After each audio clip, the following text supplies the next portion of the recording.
Hello बच्चों, कैसे हो आप सब। उम्मीद करते हैं आप लोग अच्छे होंगे। मैं हूं कुमार हिरो सर, और जैसा कि आपको पता है कि अभी मैं आप लोग के लिए क्लास 10th मैथ्स का वीडियो बना रहा हूं, जिसमें हम आपको बता रहे हैं निर्देशांक ज्यामिति, जिसे हम अंग्रेजी में कोऑर्डिनेट ज्योमेट्री बोलते हैं। इसमें हम आपको चैप्टर नंबर 7 में एनसीईआरटी एक्सरसाइज 7.3 का क्वेश्चन आंसर पिछली वीडियो में भी बताए थे, लेकिन उसमें हमने 1 नंबर से लेकर 3 नंबर तक क्वेश्चन आपको बता दिया था।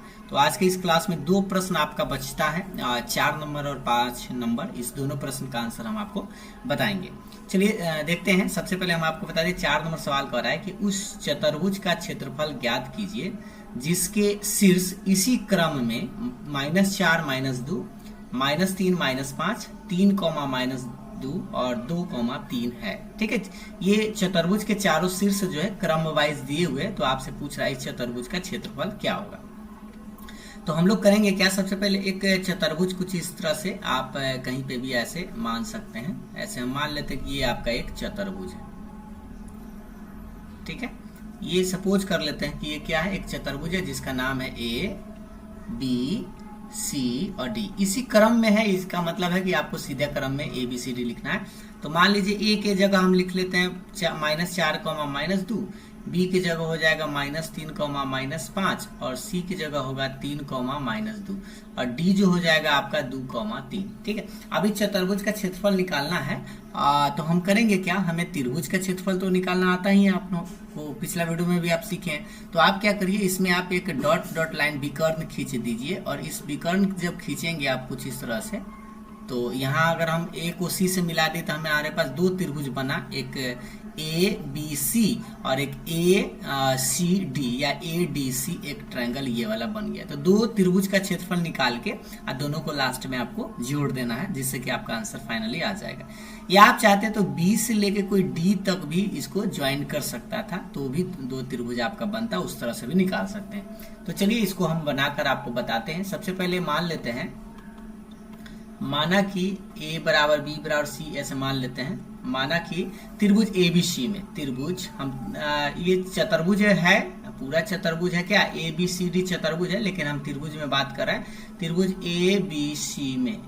ठीक है, त्रिभुज ए बी सी में आप देख सकते हैं कि a का मान कितना है, -4 -2, b बराबर कितना है -3 -5 और c बराबर कितना है 3 -2। क्योंकि हमें दोनों का क्षेत्रफल निकालना है, तो इसलिए हम क्या करते हैं, इसमें मान छांट लेते हैं। यहाँ पे हम लिख लेते हैं x1 के मान -4, y1 के मान आपका -2 हो जाए, क्योंकि इस बिंदु से x1 y1 होता है। दूसरा से आता है x2 y2, तो इससे आप निकालिए x2 के मान -3, y2 के मान -5 है। फिर इससे इस तीसरे वाले बिंदु से आपका x3 आएगा, तो x3 3 हो जाएगा और y3 हो जाएगा -2। ये मान छाट लिया है। अब निकालेंगे हम त्रिभुज एबीसी का क्षेत्रफल। अब लिखते हैं त्रिभुज ए बी सी का क्षेत्रफल। ठीक है, ए बी सी का क्षेत्रफल फॉर्मूला आप लोगों को याद होगा, 1/2 x1, बॉक्स से ऐसे बंद करते हैं, प्लस में लिखते हैं x2, फिर बॉक्स देते हैं, प्लस में x3, फिर बॉक्स देते हैं और इस तरह से बंद करते हैं। ठीक है, उसके बाद इसमें हम क्या करते हैं, बॉक्स के अंदर जो होता है वो y2 से स्टार्ट होता है, मतलब y2 - y3, सीरियल क्रम में 3 आ गया तो अब 3 - 1 आएगा, फिर 1 आ गया तो 1 - 2। ये फॉर्मूला होता है जो कि आपको याद हो गया होगा अगर आप पिछला वाला वीडियो या और कुछ क्वेश्चन बनाए हैं तो। अब इसमें आपको मान बैठाना 1/2 रहेगा। यहाँ से आप देखेंगे x1 के मान यहाँ से आपको नजर आएगा -4। अब आपको चाहिए y2 - y3, तो y2 पहले आप देख लीजिए -5 है। y3 अगर आप देखेंगे यहाँ पे कितना है, माइनस है, तो इसलिए यहाँ पे प्लस लिखना होगा, क्योंकि माइनस पहले से था, माइनस प्लस हो गया। प्लस x2 आप देखेंगे तो कितना है, -3 है, तो यहाँ पे घेर के आप -3 लगाइएगा। ये बॉक्स, ये y3 - y1 है, तो y3 आप देखेंगे तो -2 है, माइनस y1 भी आपका निगेटिव ही है, माइनस है, तो ये +2 हो जाएगा। प्लस x3 चाहिए, x3 यहाँ पे देख सकते हैं 3 है, तो 3 लिखिएगा इंटू y1 - y2, मतलब y1 कितना है -2 है, y2 आपका -5 है, तो ये +5 हो जाएगा, क्योंकि माइनस प्लस हो जाएगा। ठीक है, ये मान थोड़ा सा ध्यान से और प्लस माइनस पर ध्यान दीजिएगा, क्योंकि इसी में मिस्टेक होता है। ये -4 बाहर है, इसको आप जोड़ घटाव करेंगे तो -3 आएगा, क्योंकि 2 में से 5 घटेगा। ये प्लस माइनस -3 हो जाएगा, और ये तो आपका 0 आ जाएगा, क्योंकि 2 में और प्लस -2 0 हो जाएगा, और प्लस में 3, और ये 5 में से 2 घटेगा तो 3 आएगा, कुछ इस तरह से। ठीक है, तो 1/2 और ये आपका गुना है इसलिए माइनस माइनस प्लस 4 3 12 और ये 0 में 3 से तो 0 और प्लस 3 3 हो जाएगा 9। अब ये 12 9 हो जाता है 21 यानी 21/2 वर्ग इकाई आया। 21/2 वर्ग इकाई। ये किसका एरिया निकला है, मतलब किसका क्षेत्रफल निकला है, तो ये नीचे वाले पार्ट का ABC का। ठीक है, अब हम निकालेंगे क्या, ADC का, इसका क्षेत्रफल निकालेंगे। अब या पुनः आप लिख सकते हैं, पुनः त्रिभुज ADC में। ठीक है, ADC में तो पहले हम A बराबर लिख लेते हैं और उसके बाद D मान लिए, उसके बाद आपका C मान लिए, या आप इस पहले C और तब जाके D भी मान सकते हैं, उससे कोई दिक्कत नहीं होगा। तो चलिए हम लिख लेते हैं। A का मान कितना है, -4 -2 है, -4 -2 है। और अगर हम D पहले लिखे हैं तो D लिख सकते हैं 2,3 और C बाद में लिखे हैं इसलिए C का मान 3, -2 है, 3, -2। ठीक है, अब यहाँ से आप क्या करिएगा, सेम उसी तरह से आपको छांट लेना है कि x1 y1 ये सब क्या है, छांट लीजिए। x1 के मान -4 आएगा, ये आपका पॉइंट से, और y1 के मान -2 आएगा। x2 छाटिएगा तो 2, y2 छाटिएगा तो 3, ये दूसरे वाले बिंदु से। और सेम उसी तरह से x3 इससे तीसरे वाले बिंदु से निकाल लीजिए तो 3, y3 निकालेंगे तो -2। अब यहाँ से आप लिखेंगे त्रिभुज, अब त्रिभुज ADC का क्षेत्रफल, ADC का क्षेत्रफल निकालेंगे तो फॉर्मूला तो आपको याद हो गया होगा, 1/2 होता है x1 into y2 minus y3 plus में x2 इंटू y3 माइनस में y1 और प्लस में होता है x3 into y1 minus y2। ठीक है, ये फॉर्मूला जो कि आपको याद हो गया होगा। अब इसमें आप आराम से मान रख सकते हैं। चलिए हम आपको रख के बताते हैं, थोड़ा सा कलर करते हैं चेंज, ध्यान से देखिएगा। देखिए 1/2 आपके पास, ये क्या हो गया भाई, एक सेकंड थोड़ा सा ऊपर करिए पहले, आ जाओ। हाँ देखिए, अब यहाँ पे हम मान इसमें रखते हैं तो 1/2 रहेगा। एक सेकंड, ये क्या हो गया भाई, रुक जाइए, ये कुछ फॉल्ट हो गया क्या, हाँ चलिए ठीक है। देखिए अब हम लोग इसका मान लिखते हैं, थोड़ा सा कलर को, ये कुछ ऐप में हमें लगता है दिक्कत हो रहा है। देखिए अब ठीक हो जाना चाहिए, हमें लगता है कि इसमें क्या दिक्कत हो गया। देखिए अब 1/2 ये रहेगा, ये कुछ हमें लगता है कुछ तो मिस्टेक इसमें है। देखिए ध्यान दीजिएगा, 1/2 रहेगा। अब इसमें मान रखिए, x1 के मान अगर आप देखेंगे तो कितना है, -4 है। y2 अगर आप देखिएगा तो कितना है, 3 है, माइनस y3 आपका कितना है, -2 है, तो इसीलिए +2 हो जाएगा। प्लस x2 अगर आप देखेंगे तो आपके पास कितना है, 2 है, तो 2 लिखिएगा। और y3 माइनस y1 आपके पास -2 है, और y1 आप ऊपर में देखेंगे तो माइनस है, तो इसलिए +2 हो जाएगा। प्लस x3 आपके पास कितना है, 3 है, तो 3 लिखिएगा। y1 माइनस y2, तो y1 कितना है, -2 है, यहाँ पे आप देख सकते हैं। और y2 लिखना है तो y2 तो 3 है, तो -3 ही रहेगा, पक्का बंद। 1/2 रहेगा, ये -4, ये 3 और 2 जुड़ जाएगा तो कितना हो जाएगा, 5 और +2, और ये तो आपके पास 0 ही रहेगा, +3 इंटू माइनस में ये 5 हो जाएगा, माइनस में ही रहेगा। 1/2, ये माइनस में 5 होगा 20, ये तो 0 और माइनस में 5 दिया 15। ठीक है, तो ये माइनस है, इसलिए तो 1/2 पहले जोड़ दीजिए, ये माइनस में हो जाएगा 35। ठीक है, अब अगर ये 35 है तो आप पहले सबसे पहले देखेंगे माइनस में आया है, लेकिन आपको पता है कि माइनस में एरिया कभी होता नहीं है, इसीलिए हम क्या करेंगे, एरिया ट्रायंगल ADC बराबर मोड लगा के -35/2, तो ये पॉजिटिव ही लिखिएगा, 35/2 वर्ग इकाई, कुछ इस तरह से। ठीक है, क्योंकि माइनस में हम कभी क्षेत्रफल नहीं बोलते हैं, इसलिए आपको मोड लगा के प्लस कर लेना है। संख्यात्मक मान ऐसे भी आपको बताया था कि लिखना है। 35/2 1 आया, और 1 कितना आया, तो यहाँ पे आप देख सकते हैं 21/2 आया। तो लास्ट में आपको लिखना है, अतः चतुर्भुज ए बी सी डी का क्षेत्रफल। क्योंकि आपसे तो ये चतुर्भुज का क्षेत्रफल पूछा था, लेकिन हम लोग क्या किए थे, दो त्रिभुज का क्षेत्रफल अभी हम लोग निकाले थे। तो आपको करना क्या है, ये दोनों को जोड़ देना था। लिखेंगे त्रिभुज ए बी सी का क्षेत्रफल, प्लस में क्या था, त्रिभुज ए डी सी का क्षेत्रफल। ठीक है, अब इससे का क्षेत्रफल हम लोग कितना लाए थे, 21/2, और अभी हम इसका लेकर आए हैं कितना, 35/2। ठीक है, अब आप बताइए कि इसको जोड़ेंगे तो 2, ये हो जाएगा 21 प्लस 35, तो ये 5 1 6 हो जाएगा, और ये 3 2 हो जाएगा 5/2, यानी काटेंगे तो ये 28 वर्ग इकाई आएगा आपका आंसर। ठीक है, एक बार जोड़ लीजिए, 35 और 21 हो जाएगा आपका 56, 56 में 2 से भाग देंगे तो 28, यानी 28 वर्ग इकाई आप लोग का आंसर आना चाहिए। ठीक है, तो ये चीज आप समझ गए होंगे क्योंकि एक ही प्रश्न में आपको दो प्रश्न देखने को मिला। अब चलिए, अब आपको ले चलते हैं सवाल नंबर 5, जो आप लोग का लास्ट इसी का है। कह रहा है कि कक्षा 9 में आपने पढ़ा है अध्याय 9 उदाहरण नंबर 3।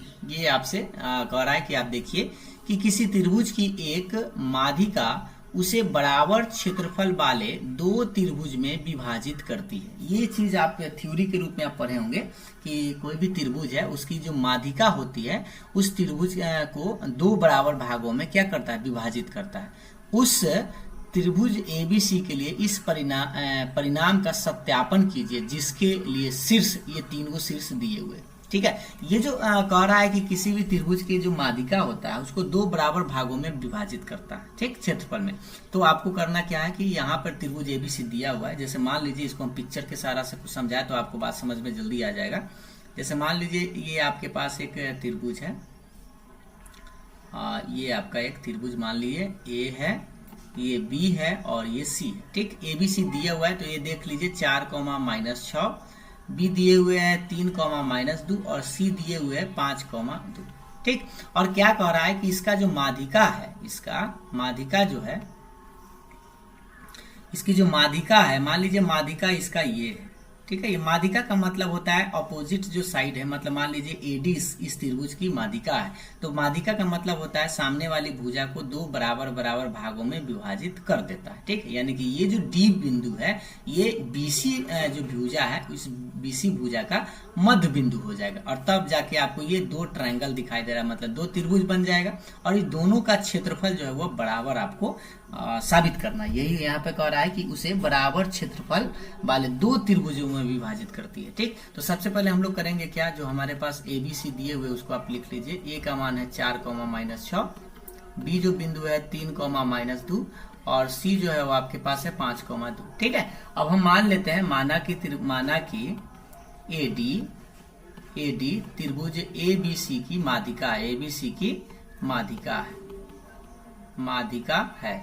तो हम मान लिए कि एबीसी ये त्रिभुज जो हमारे पास था वो एडी क्या है, तो माध्यिका है। तो जैसे ही एडी को हम माध्यिका मानेंगे तो ये जो डी बिंदु है वो बीसी का मध्य बिंदु हो जाएगा, इसलिए डी लिखेंगे बीसी का मध्य बिंदु है, क्योंकि माध्यिका का मतलब ही होता है कि सामने वाली भुजा को दो बराबर भागों में विभाजित कर देता है। तो डी बीसी का क्या है, मध्य बिंदु है।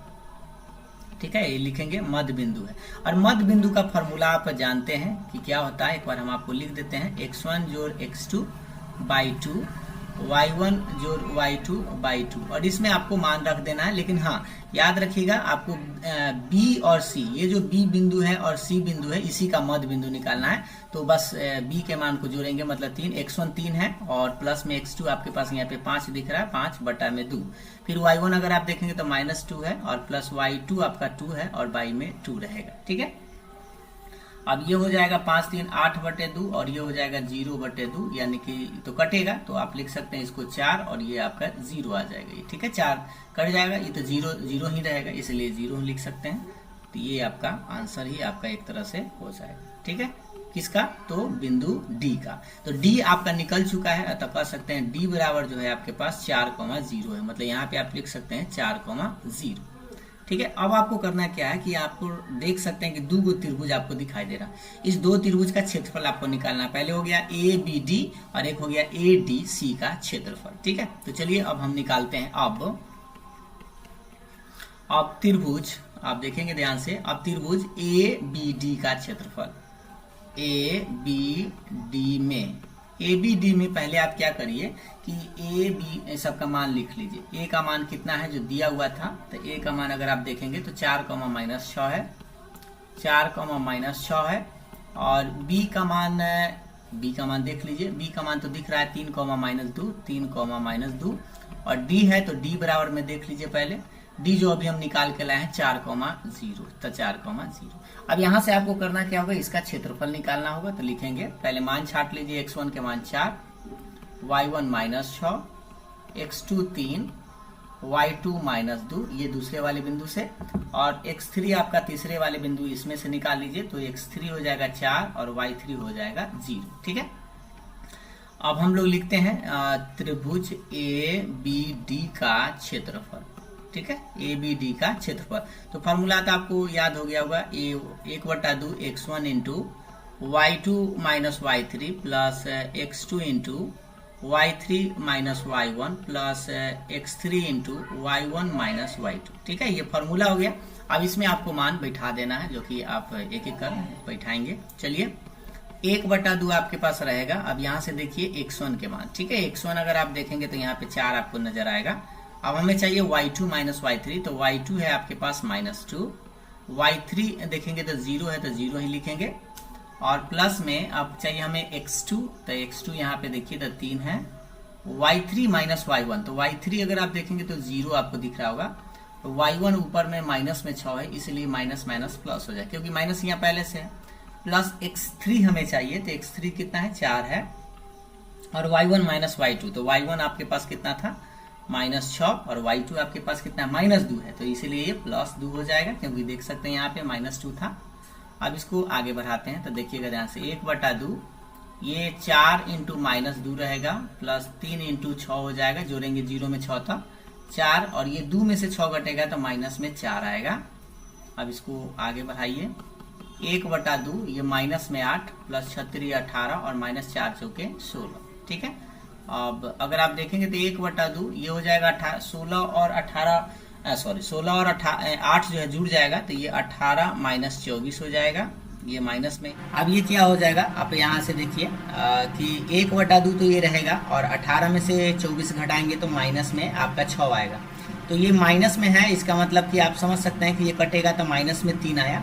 लेकिन आप जानते हैं कि कभी भी क्षेत्रफल जो है माइनस में होता नहीं, इसलिए आप क्या करिएगा, त्रिभुज ए बी डी का क्षेत्रफल जो आप लिखेंगे, ए बी डी का क्षेत्रफल, ए बी डी का क्षेत्रफल जो है आपको मोड में लगा देना है, यानी कि इसका क्या कहेंगे, 3 वर्ग इकाई आपका आंसर आएगा 1 का। ठीक, मतलब अभी जो हम निकाले वो किसका, कि त्रिभुज ए बी और डी का क्षेत्रफल निकाल लिया। अब हमें ये दूसरा वाला निकालना है, मतलब ए डी सी का क्षेत्रफल निकालना है। तो अब आप चलिए लिखते हैं इसको। अब त्रिभुज ए डी और बी में, नहीं ए डी क्या है एक बार देख लीजिए, ए डी सी होना चाहिए, ए डी सी में, चाहे ए सी डी आप कह सकते हैं। तो यहाँ पे थोड़ा सा चेंज करते हैं, ए डी सी में।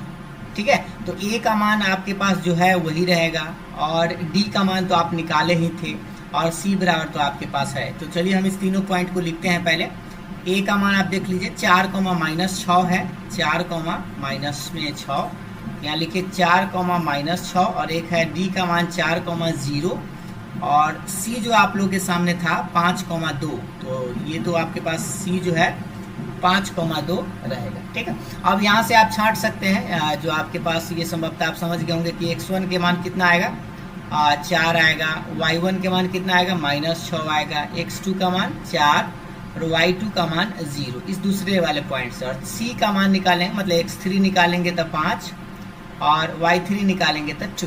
ठीक, अब हम क्या करेंगे, त्रिभुज निकालेंगे इसका ए डी सी का क्षेत्रफल। ठीक है, इसका क्षेत्रफल निकालेंगे तो फॉर्मूला आपको याद हो गया होगा, x1 into y2 - y3 plus x2 into y3 - y1, और प्लस में होता है x3 इंटू y1 - y2। ठीक है, ये तो फॉर्मूला हो गया। अब इसमें हम लोग चलिए मान को बैठाते हैं एक एक करके, क्योंकि आपके पास सारा मान पता ही है। x1 के मान पहले अगर आप देखेंगे तो कितना है, 4 है, और y2 - y3 कहने का मतलब y2 पहले आप देख लीजिए कितना है, 0 है, और y3 आपके पास 2 है, तो 0 - 2 प्लस x2 चाहिए, तो x2 आप यहाँ देखेंगे तो 4 है। y3 - y1 मतलब y3 आप देख सकते हैं कि कितना है, 2 है, और y1 आपके पास कितना है, माइनस में 6 है, तो ये माइनस माइनस क्या हो जाएगा, प्लस हो जाएगा। ठीक, x3 अगर आप देखिएगा तो यहाँ पे 5 है, और y1 - y2 मतलब है कि y1 कितना है, माइनस में 6 है, और y2 कितना है, तो 0 है, तो माइनस में 0 बराबर ये जस के तस रहेगा। ठीक है, अब इसको आगे बढ़ाएंगे तो ये 4, ये माइनस में 2 आ जाएगा, प्लस में 4, और ये 4 6 2 तो जुड़ जाएगा 8, और ये 5 गुने माइनस में 6 आ जाएगा। अब इसको हम लोग आगे बढ़ाते हैं तो 1/2 माइनस में ये 8 हो जाएगा, और ये 8 चौका 32, और 6 5 ये हो जाएगा 30, जो कि माइनस में 30 आएगा। 1/2 ये 32 रहेगा, और ये जोड़ दीजिए तो माइनस में आपका 38 हो जाएगा, क्योंकि 30 और 8 38। ये भी आपका कितना आ रहा है, 1/2 माइनस में 6, जो कि आप कहेंगे -3। लेकिन -3 जो आया, तो आप जानते हैं कि एरिया कभी निगेटिव तो होता नहीं, तो इसे हम क्या करेंगे, त्रिभुज ADC का क्षेत्रफल में इसको हम मोड लगा के पॉजिटिव यानी संख्यात्मक मान लेते हैं, इसलिए 3 वर्ग इकाई इसको कहेंगे। ठीक है, तो अब आप यहाँ से देख सकते हैं, एक बात समझ सकते हैं कि यहाँ जो हमारा एरिया आया ये भी 3 वर्ग इकाई आया, और थोड़ा देर पहले जो हमें इसका एरिया निकाले हैं ये भी आपका 3 वर्ग इकाई ही आया है, यानी दोनों का एरिया क्या है, बराबर है। तो आप इस बात से परिचित हो गए होंगे कि इसका एरिया और इसका एरिया मतलब इसका क्षेत्रफल, दोनों का क्षेत्रफल क्या है, बराबर है। यानी कि ये जो माध्यिका जो आप लोग का AD था, उस त्रिभुज को 2 बराबर क्षेत्रफल में विभाजित करता है। तो यही चीज आपको यहाँ लिखना है कि अतः किसी त्रिभुज की एक माध्यिका उसे बराबर क्षेत्रफल वाले 2 त्रिभुजों में विभाजित करती है। ये आपको लिख देना लास्ट में, अतः आप लिख दीजिएगा। अतः आपको यही सिद्ध करना था, अतः दोनों का त्रिभुज का क्षेत्रफल बराबर आना चाहिए। अतः त्रिभुज ABD था, ABD का क्षेत्रफल बराबर आया त्रिभुज ADC का क्षेत्रफल। ठीक है, दोनों का क्षेत्रफल क्या है, बराबर है, और यही आपको एक तरह से साबित करना था। या लास्ट में आप लिख सकते हैं ऐसे करके, अतः माध्यिका